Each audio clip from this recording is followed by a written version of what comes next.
Imo ulo, imo kulo, imo kalag, imo bakero. Para ikaw makasiguro, Biblia ang basihan mo.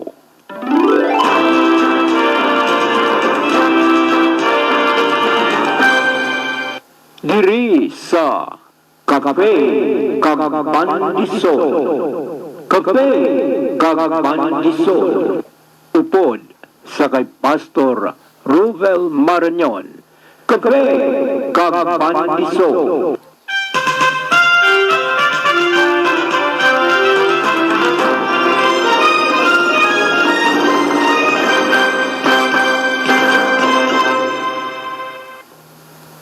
Kagkaron ang alagad sang Ginoo. Good morning, good morning, good morning. Samtang nagapangapi ka mo, kag nagakaon sang pandesal sa sining kaagahon, upod nyo naman si Pastor Robel Marañon. Magpanga-faith kag magkaon pandesal. Kay ngini nga programa ginatiguluhan ka faith kag pandesal. Para ang aton nga faith mag-increase kag ang aton nga soul makakaon sang pulong sang Ginoo. Buksan ta naman ang aton Biblia sa Luke 23 verse 46. Amo na ni siya ang aton katapusan sang 7 last words of our Lord Jesus Christ nga ginatiguluhan. Father, kag nambal niya, Father, into thy hands I commend my spirit. So dire mga utod, basahon ko sa Ilonggo nga version, Luke 23 verse 46. Kag ginambal dire sa aton nga Ginoo, dayon si Jesus nagsinggit sa mabaskog nga tingog, Amay, sa imo mga kamot, ginatugyan ko ang akon espiritu. Sang makasiling siya sini, napatay siya. So, dre, natapos tagid ang mga 7 last words ni Christ. Jutay lang review. Ang una, gina-present ko sa inyo ang tanan nga 7 last words of Jesus Christ. Kag gin-isa-isa ta kada adlaw ang 7 last words of Christ or 7 dying words of Jesus Christ. Ang una, mo itong ginambal nga, Father, forgive them, for they know what they do. Luke 23 verse 34. Pero hindi ni sa in order. Woman, behold thy son, behold thy mother. John 19 verse 26 to 27. Kagin topic taman pagid ang ginamban sa Christ, verily I send to thee, today shall thou be with me in paradise. Luke 23 verse 43. Kag isa pagika statement, my God, why hast thou forsaken me? Matthew 27 verse 46. Kag gin takol tapagid ang statement Jesus Christ I tears in John 19 verse 28. Kag it is finished in John chapter 19 verse 30. Sa subong, amo ni sa ang katapusan na nga ihambal ni Kristo Jesus sa iyang last words, 7 last words, Father, into thy hands I commend my spirit. Luke 23 verse 46. Jesus did not fear death. He did not fear eternity, and he did not regret the life that he lived or the sacrifice he had made. Klaro gida utod sa Biblia, ang ginambal niya sa Hebrews chapter 12 verse 2, that for the joy that was set before him, this is Jesus, endured the cross, despising the shame, Jesus did what he was meant to do, and he finished the work he had come to do. He died in peace. He died satisfied in knowing that his mission was accomplished. Amo na nga ang ini nga words, he breathed out his soul, kag ginhambal gid diri that Jesus had cried with a loud voice when he said, "Why hast thou forsaken me?" So, diri naintindihan naton that we are told in Matthew and Mark that it should seem that it was with a loud voice that he said this too, to show his earnestness, to tuod that all the people might nga manotice gid sang tanan. And this he said, "Father, into thy hands I commend my spirit."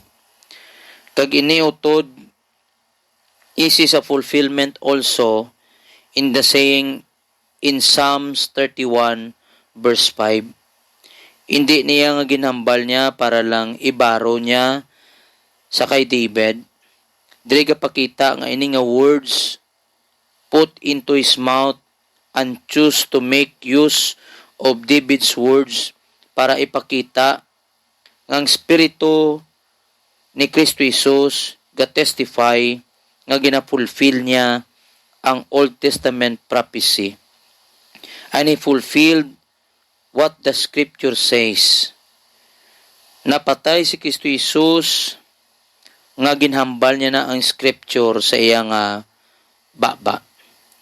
But singanon, he used the scripture language to address to God. He calls him Father. Sang nagligad gin paintsindi ko man sa inyo nga nagambal sa kag nagibi siya nga, my God, why hast thou forsaken me?" Grabe na sa ka-dreadful nga agony. Pero subong, it will be over. When he calls God the Father, kag ginakomend niya ng iyang spirit. He was giving up his life and soul for us. He did for us call God Father. Kumbaga, pagtuo mo kay Kristo Jesus, pag nagpati ka sang binuhatan niya sa cross, you put your faith and accept Jesus as your Lord and personal Savior, you can call God also Father. Kagin adapt na kita nga mangin anak sang Ginoo. Christ made use of these words, nagapakita nga siya lang gid ang manluluwas. Siya lang gid ang mediator sa tunga sang Dios kag tao. Kay siya ang Dios nga nagpakatao. He was now to make his soul an offering for our sin. Isaiah 53 verse 10. To give his life a ransom for many. Matthew chapter 20 verse 28. Kag ang iyang eternal spirit to offer himself, ginbutang na sa Hebrews chapter 9 verse 14. Dili ka pakita utod that himself ang function pareho sang priest, and the sacrifice our souls were forfeited. And his must go to redeem the forfeiture. Kag ang price nga ginbayad niya para sa Dios ang iya kamatayon. Kay parang aton nga sala mapulipid. To make full satisfaction. Now by these words, gin-offer niya nga sacrifice. Ginapaintindi niya sa aton nga natapos na. Amo na nga i-commend niya ng iyang spirit sa Amay. I pay it down into thy hands. Father, accept my life and soul. Instead sang aton nga life kag soul nga makasasala kita. I die for the sinners. Amo nang ginambal ni Jesus Christ. Amo na utod nga kung naintindihan tagid, this would be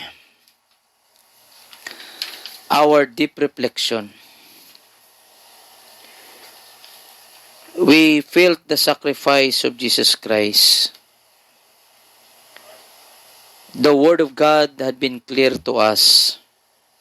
Nga grabe ka budlay, grabe ka sakit. Pero ang ini nga saying is a saying of contentment. Father, into thy hands I commend my spirit. Dire si Kristo Jesus ga-express ang cheerful willingness to offer His Spirit back to His Father. Kay natapos niya na tanan, He had done ang mga buluhaton nga ginhatag sang iya nga Dios Amay sa iya. Siling dira, I come to do thy will, by which will we are sanctified. Kristo Jesus signifies His dependence upon His Father. Dra gapakita nga ginkomend yang spirit kag ang tanan nga pagsalig for His resurrection. Kag dra ma-reunite sila sang iya nga Dios Amay. Kag magahambal nga it was done out of love. So utod kung natandog imo tagi pusoon, wala kita sang rason nga hindi ta pagbatunon si Kristo Jesus bilang Dios naton kag manuluwas. Wala ta sang rason nga dudahan kita. Maglantaw lang ta gani sa TV, mga drama, magahibi ka man kay ginasakit ang artista. Mabatyagan mo kung ang ila nga kasakit. Diri utod ginambal sang Dios naton. Ginasalig niya ng iyang espiritu. But singanon, sa tanan nga kasakit niya nga nahimo, nakag nabatyagan, dapat mabatyagan na naton. Kag magahibi man ang aton tagipusoon, unwillingness to receive Him as sincere nga siya lang gid ang Dios naton kag manuluwas, putting all our trust on what He did on the cross, just like when He said, Father, into thy hands I commend my spirit. Dra utod ka-signify that He commend His spirit into His Father's hand to be received into paradise and return the third day by His resurrection. By this, it appears that our Lord Jesus, as He had a true body, so He had a reasonable soul, which existed in a state of separation from the body, and thus He was made like unto His brethren, this soul He lodged in His Father's hand, committed it to His custody. Nag-rest na siya sa pag-asa, resting in hope, nga wala na sang impyerno sa tanan nga magtuo sa binuhatan niya sa cross. Dra mga utod, ang imo nga pagtuo sa iya binuhatan sa cross, sa iya sakripisyo sa cross, you will not go to hell, but you will go to heaven. Kagdra man gapakita that all of us will be resurrected. Kagang aton nga spirit, the moment we receive Jesus Christ our Lord and personal Savior, we will be with our Lord Jesus Christ in heaven. So utod, kabay nga ang holiness act ni Jesus Christ would be our happiness, that we have a great solution going to heaven. Kag kita man, assured kita, ang aton nga spirit hindi na magkagto sa impyerno. We must show that we are freely willing to die, that we firmly believe in another life, because we believe in the Lord Jesus Christ as our Lord and personal Savior. Sa sininga message, we have looked at the dying words of Jesus, but thank God, they were not His last words, because there is resurrection. Kag nakaamban sa iya, sang na-resurrect siya, nakaamban sa siya mga alagad, peace be unto you. So utod, dire, naintindihan naton that we are born again as a child of God when we put our faith in the Lord Jesus Christ. Dire na lang hasta ang ka-faith kag pandisol. May the Lord had blessing upon hearing the word of God. God bless.